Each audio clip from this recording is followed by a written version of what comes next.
renunciation or detachment within the heart. As we read this pastime, or rather it's actually a metaphorical pastime to describe the situation of the conditioned soul within the material body. As we read this, we hear about the entanglement that the material consciousness causes for the soul, and a result of that entanglement is unlimited suffering. So this is just one step in the process of a conditioned soul's suffering. So, Namaya Anashite Bhungte, he's describing here, Vrindavan is describing how his wife would never eat until he had eaten. Na asnate, never, asnate, had not taken bath. Snati, she would take her bath. Madpara, always devoted to me. Mai, when I, Rishte, was angry. Su, Santrasta, very much frightened.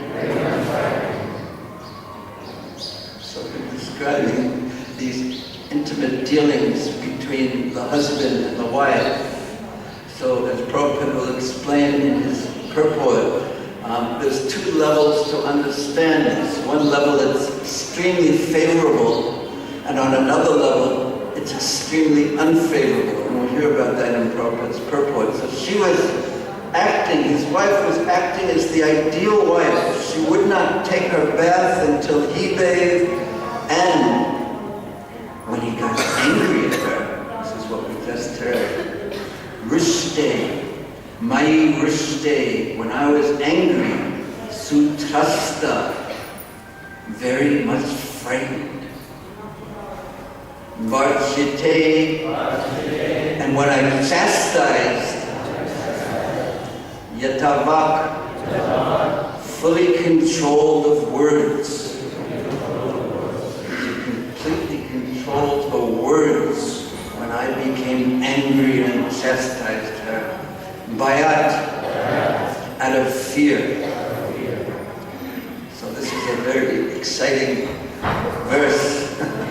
And the purport will have some elements in it that are still more exciting and more challenging. But first the verse.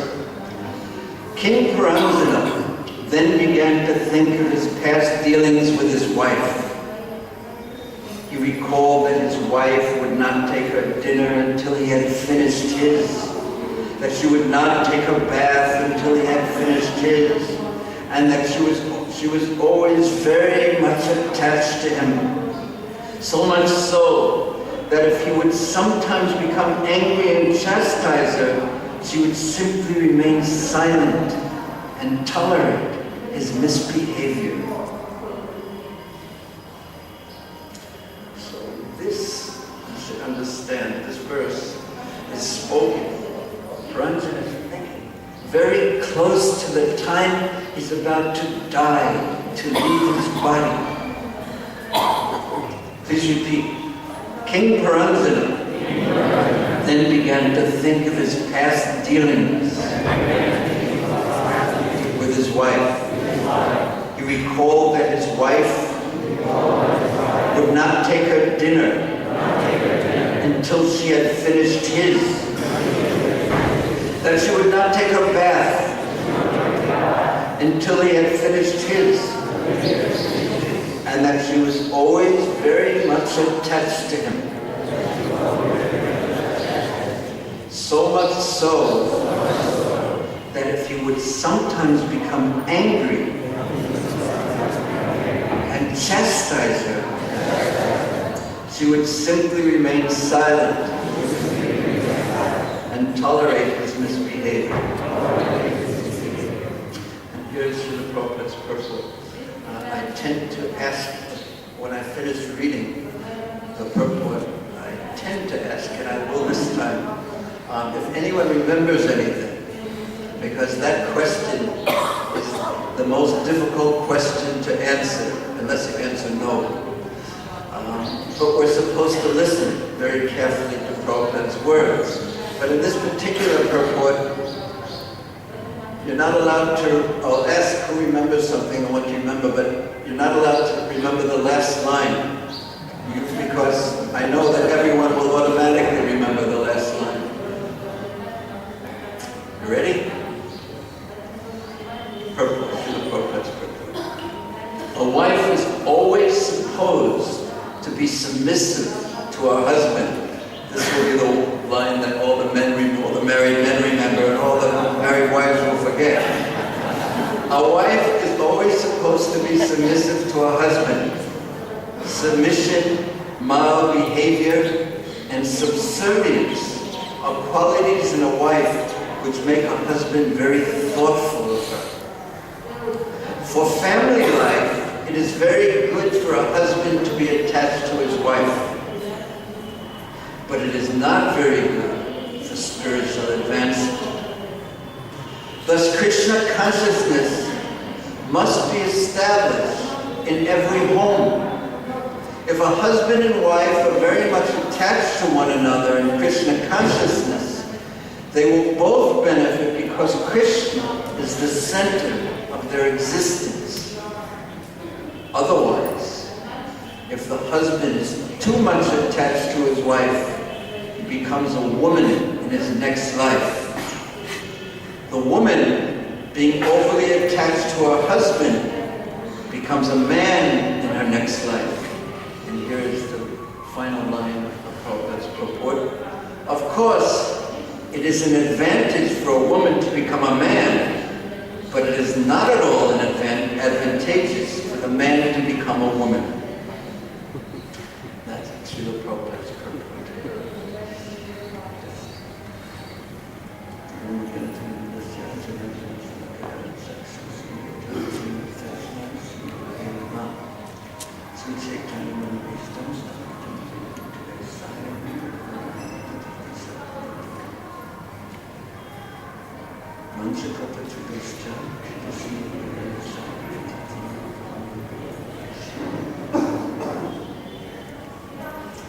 So what do you remember? Please raise your hand.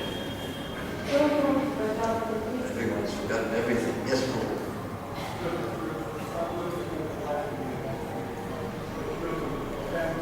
It's good for family life, but not so good for spiritual life to become attached to one's wife. Yes, what else? Thank you. What else? If one is married and Krishna is in the center, it is beneficial for both the husband and wife. Thank you. Anyone else remember anything? Yes.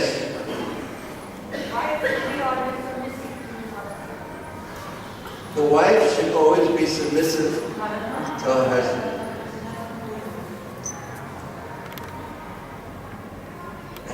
What is unspoken, as Prabhupada once told me, that the husband should not be a rascal.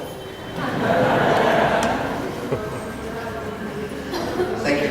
Anyone else remember anything? Was that a raised hand? Yes. When the wife is submissive,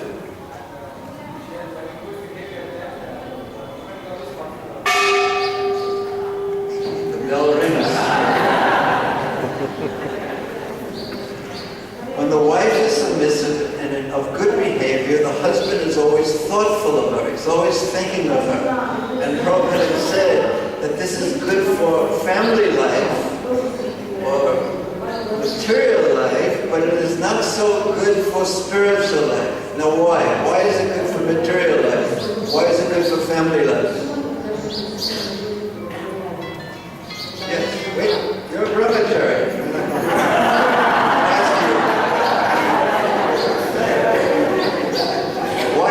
Why is it good for material life that the husband is thinking of his wife? Yes.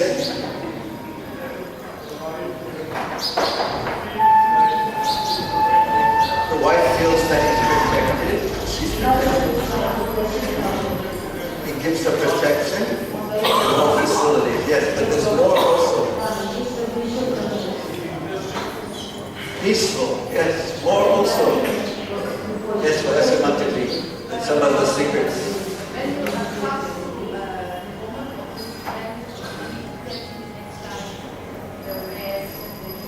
Yes, but we're talking about what's beneficial for the material part of one's life.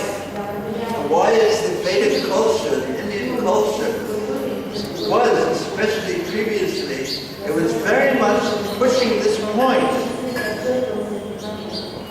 Because prosperity, yes, but I'm looking for something very specific, yes. There won't be any quarrel, but... Excuse me? Yes, exactly the point. What's your... Okay, I couldn't hear it, but very good. Yes, because the tendency of the male false ego is to Purusha Prakriti Stohi Bhunte Prakriti Janiha. He's situated in the realm of material energy, Prakriti Sto, and he's thinking of himself as the Purusha, the enjoyer. So when there is conflict in the relationship between the husband and the wife, the man will seek to enjoy elsewhere. outside of his marriage. And then society is ruined, the children are ruined. It was so difficult for the children, so difficult for society, so difficult for the woman, so difficult for the man. So this is one of the essential principles for one to have a peaceful society, which Prabhupada called here material life. It's material life if that is the limit of one's thinking, to have a peaceful family life, a peaceful society. But actually, as Prabhupada is pointing out, and as all devotees know, that to have a peaceful marriage, although satisfying materially, is not the purpose of life. It is not the purpose of existence. And the answer is obvious. And the answer will be illustrated so clearly by the very life of Bhurijana. Because he's so attached to his wife, he's so attached to his kingdom, his possessions. But his body is in the fire of material existence. It will burn today, tomorrow, or the next day. While we are in material consciousness, we naturally and continuously think that tomorrow will be more or less like today. And then when tomorrow comes and I'm healthy and things are reasonably going on, then I think that the next day will be just like today. And we live our life in this way in material consciousness. And then the unexpected necessarily must happen. It must happen. It must happen. That one day our life will be turned upside down. As one creative computer expert once said, if you live your life as if today will be your last day on earth, one day you will be correct.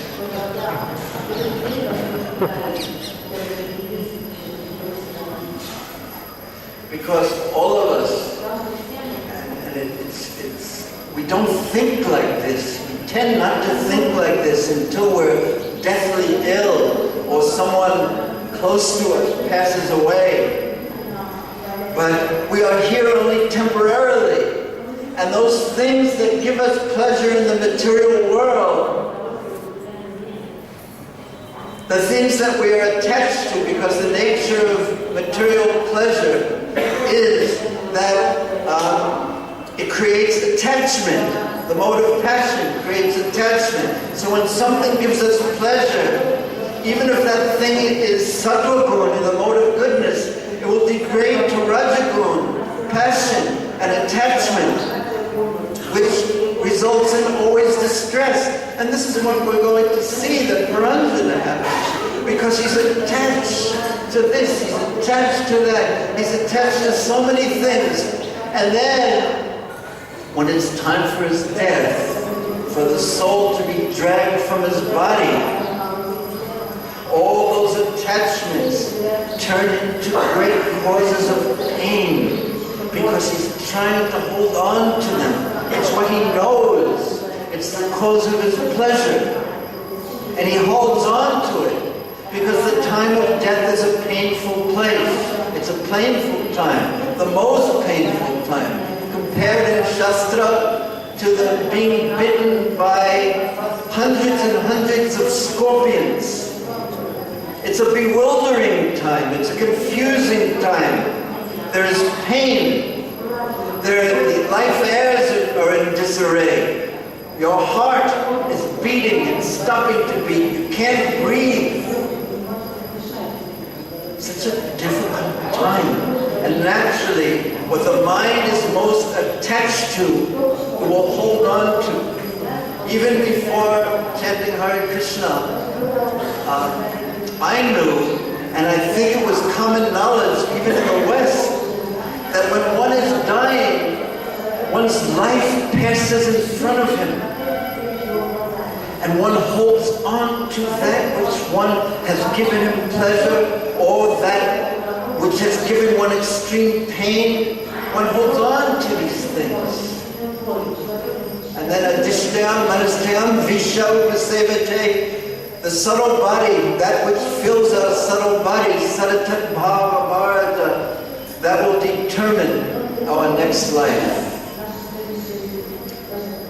So, material life is important. How we organize our material life is so important, because if our mind isn't peaceful, then it is very difficult to prosecute spiritual life. On Srila Prabhupada's desk in his room yesterday, there was a letter where Prabhupada was even saying that we have to feed the poor people. Usually he would criticize charitable work that's on the material level, that remains only on the material level. But on this letter, he said we should, and he even said that we shouldn't open, he said it was more important to feed the poor people because they were starving.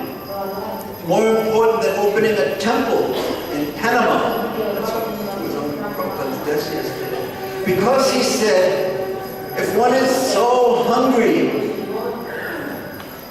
one cannot take to spiritual life, because naturally one's consciousness will be fixed on the material level. And one time, as he was passing through Thailand, he told the devotee who he was with that the people here are too poor to take to Krishna consciousness. Such extreme statements. So it is so important to organize for devotees too, to organize the material part of our life so that it facilitates the smooth and peaceful practices of our spiritual life. Because our spiritual life, our relationship with Krishna, is that which truly has value. And if we get the material part correct, but don't have the spiritual part, and don't develop our relationship with Krishna, prema pamartomahan, and don't develop our love for Krishna, we have gained nothing. Jariya shuniya vishakainu. We have drunk poison willingly, even after having known that it is poison. So that is the material part of our life. So if one is just concentrating on the material part of his life, he's wasted his life. And if one is using the material part of his life and making it peaceful to support the spiritual part of one's life, if one isn't sufficiently advanced to just transcend and accept what happens to him as Krishna's mercy, and focus his consciousness fully on Krishna in difficult times, that's ideal. But if one is not on that level of ability to control the mind and full sincerity, then one uses the material part of one's life to support his spiritual life. And also again, that if we are so busy getting our material part of our life organized, even if we are devotees, that we don't get around to develop deeply the spiritual part of our life, that is also a trap that is easy to fall into. Because the point is that the spiritual part of our life is the essence of our existence.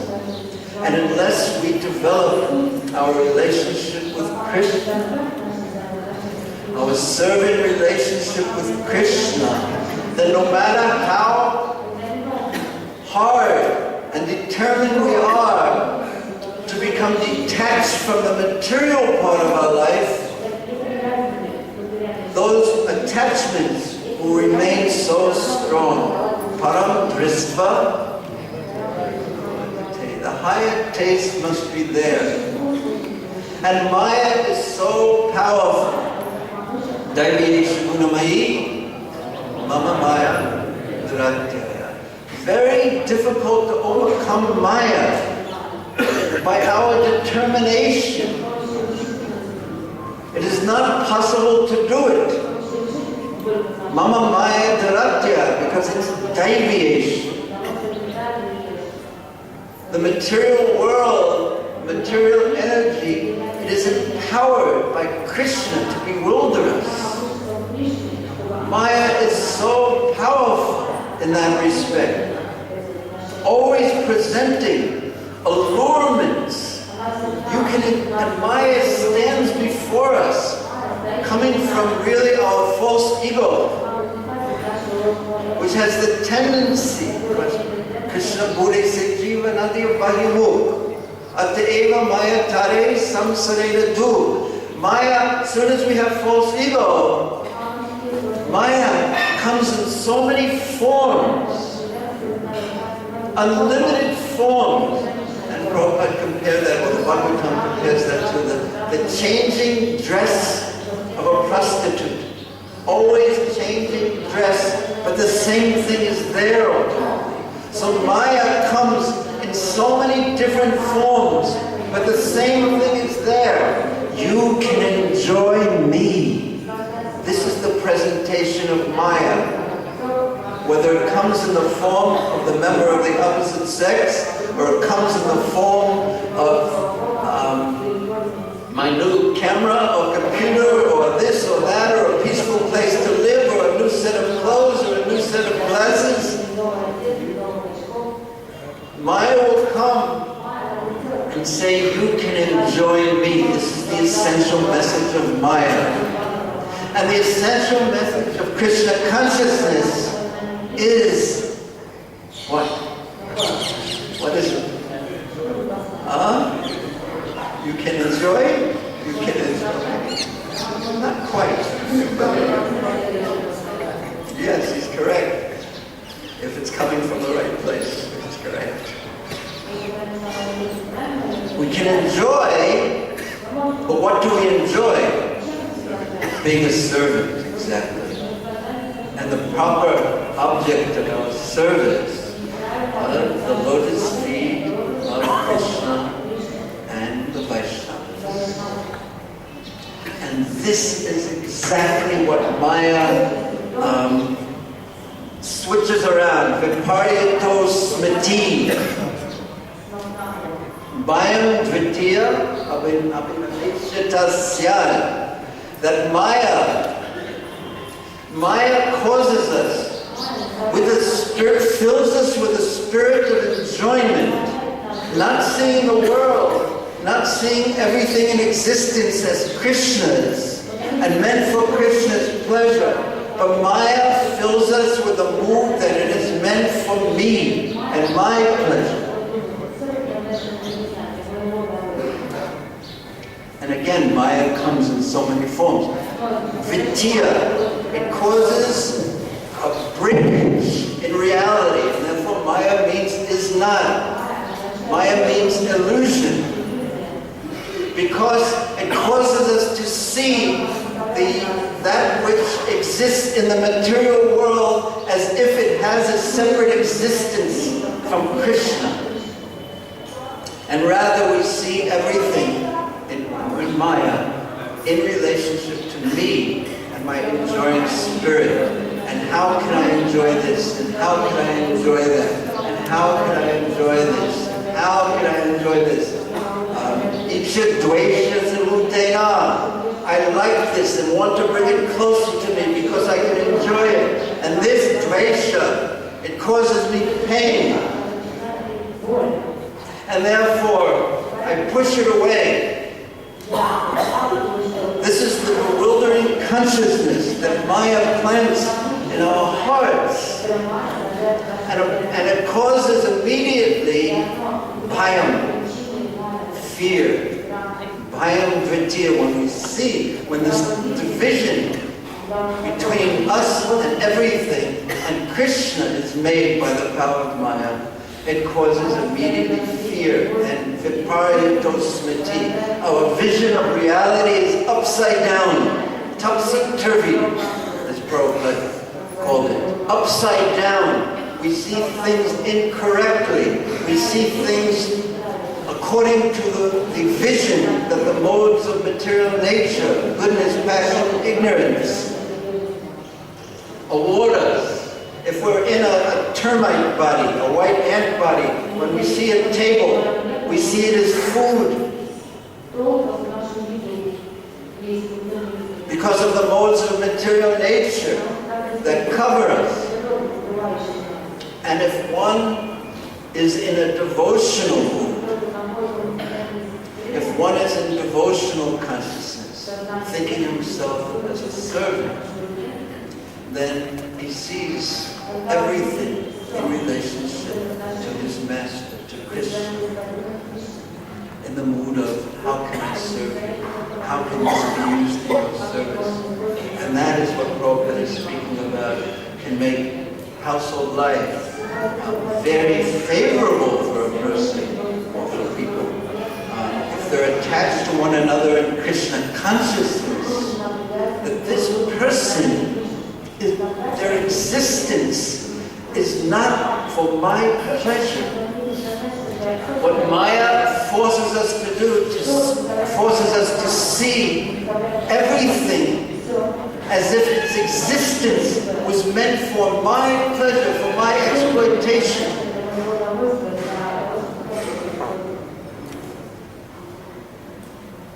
And if you've ever been in that position, when a person, or the easiest way to think about it is like an animal, poor animal, has a right to live. And then, if a person sees that animal, your existence is simply meant to satisfy my tongue. And therefore, because I'm stronger than you, I can do anything I want, I can even kill you.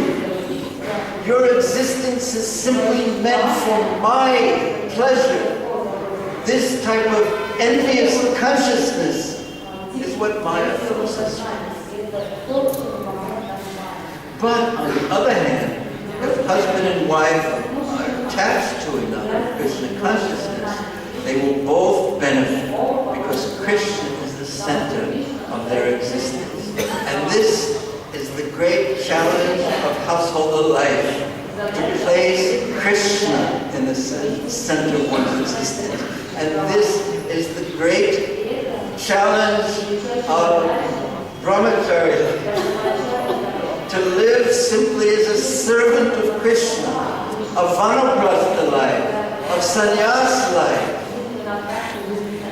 To live, to be so committed to the service of Krishna, to have given myself completely to the service of Krishna.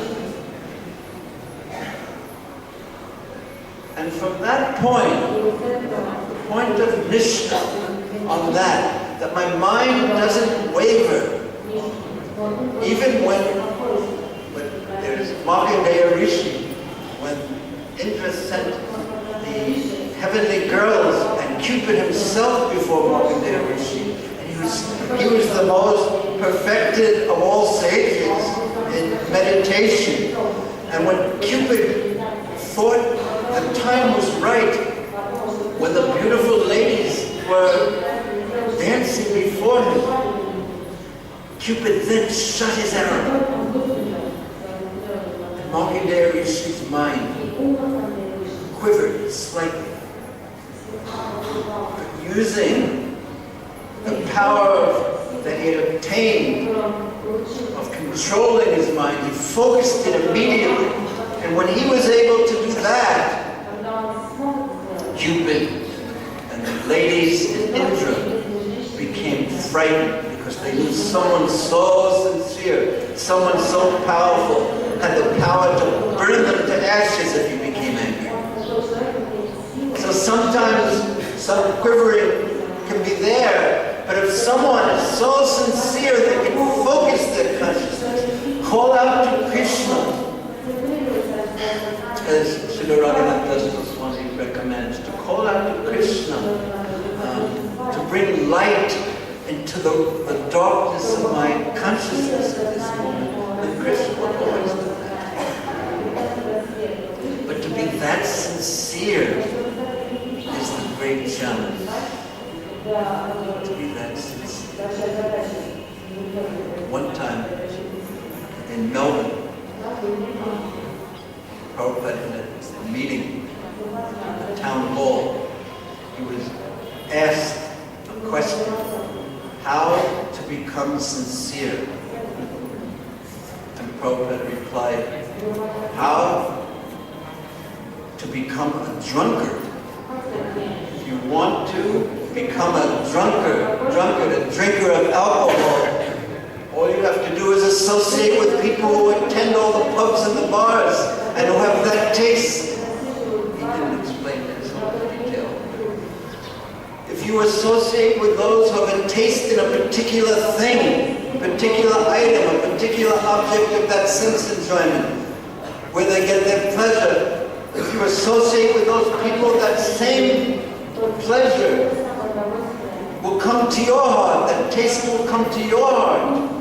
So therefore, Kaviraj Swami has recommended satsanga tyagi.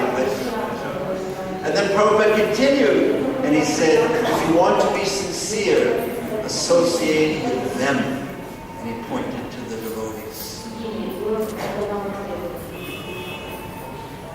That puts a lot of pressure on the devotees to be fixed and sincere, and to be the kind of person, the kind of devotee that if someone associates with, the taste that is in your heart will be transferred to them, and it will be a great benediction.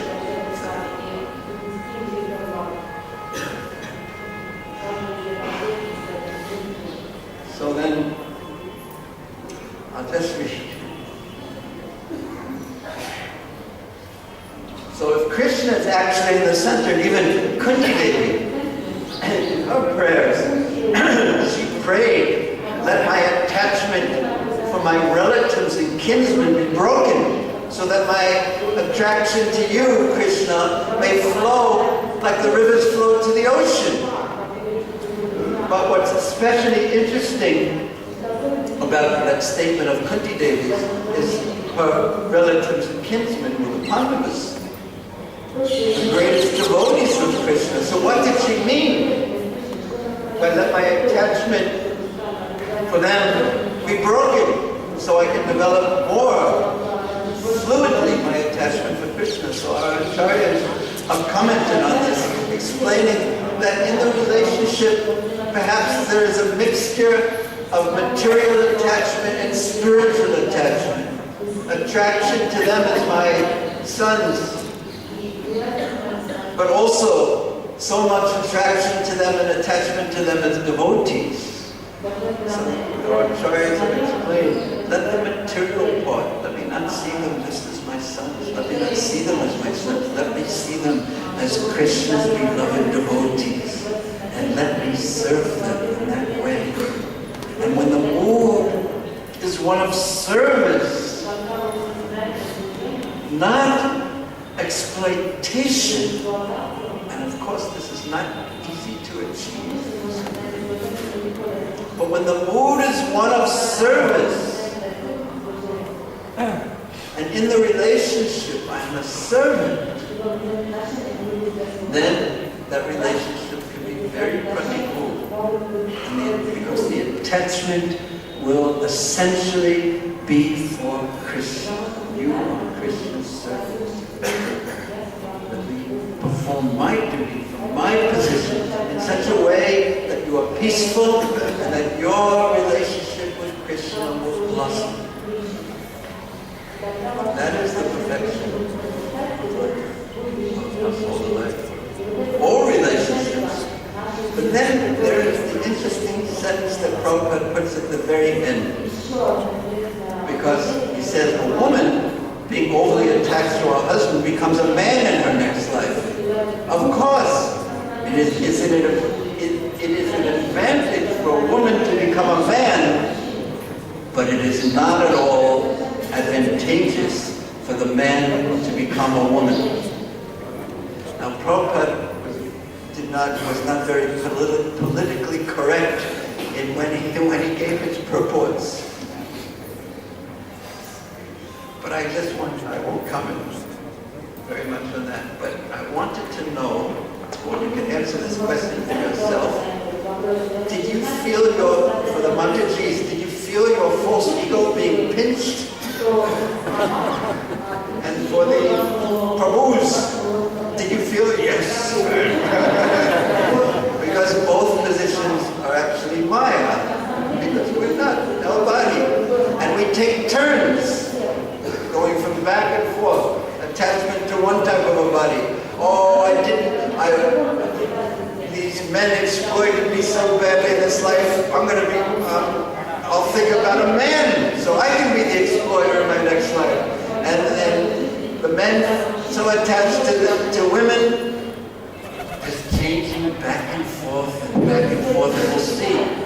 As the pastime goes on, the Puranjana indeed becomes a woman in his next life. So what do we want to be? We want to be a man, we want to be a woman, we want to be Krishnas. We want to be Krishnas and the property of Krishna's devotees. Let pure consciousness awaken in all our hearts, and let us continue our spiritual life in advance. Okay, thank you very much, Hare Krishna.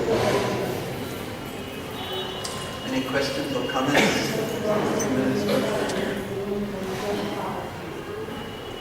Yes. Is it possible to be accepted in the name of everyone rather than the advice?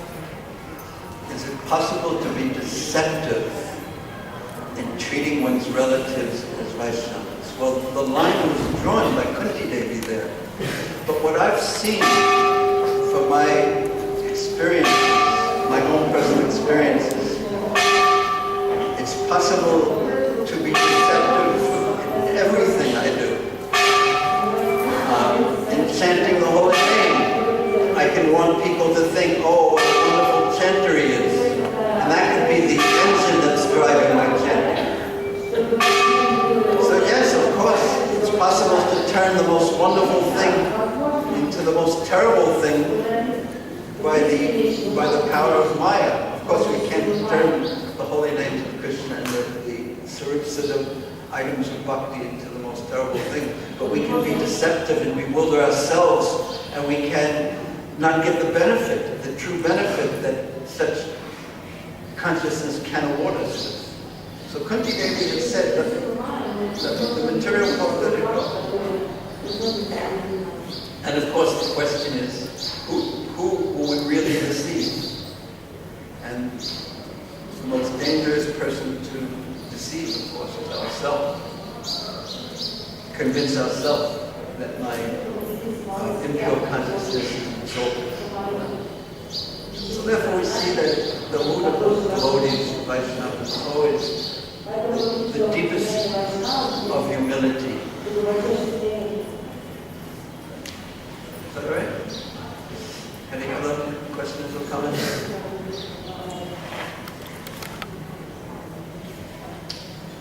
Is that a budding question arising in your mind behind you? Oh, you went like this.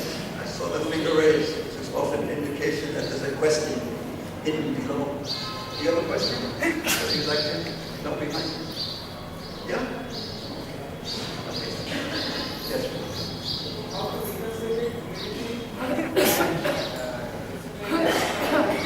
How to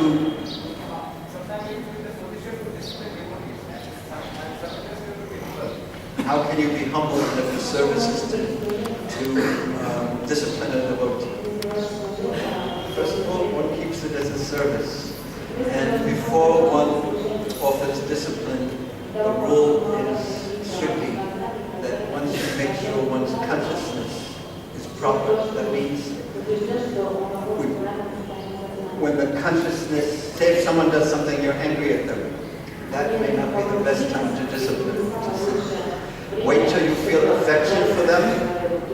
And when your words are coming from a consciousness that this is for your benefit, this is my service to you, out of my appreciation for you and respect for you, this is my service to you, and therefore I offer you these words. So when it's coming from that type of a mood, the tendency will be for the person to accept it better too. So we should never be out of the mood of a servant. I one time heard Prabhupada answer a question on a morning walk.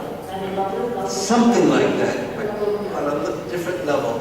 That someone was said to Prabhupada, one of the devotees, said to Prabhupada, and it was, I heard that you said the good old days were the best days. The good old days of the movement were the best days. And the devotee said it in a sort of a light and somewhat superficial way, trying to just get something from Srila Prabhupada. And Prabhupada replied, yes, because I did not have to criticize anyone.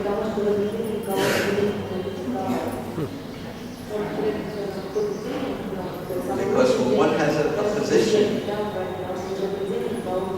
what to speak of the acharya, founder acharya, his business is to criticize. That's his service. Prabhupada took that service in the correct consciousness. Of course, coming from a heartfelt desire to benefit the devotees and benefit the world. So we try to make our consciousness.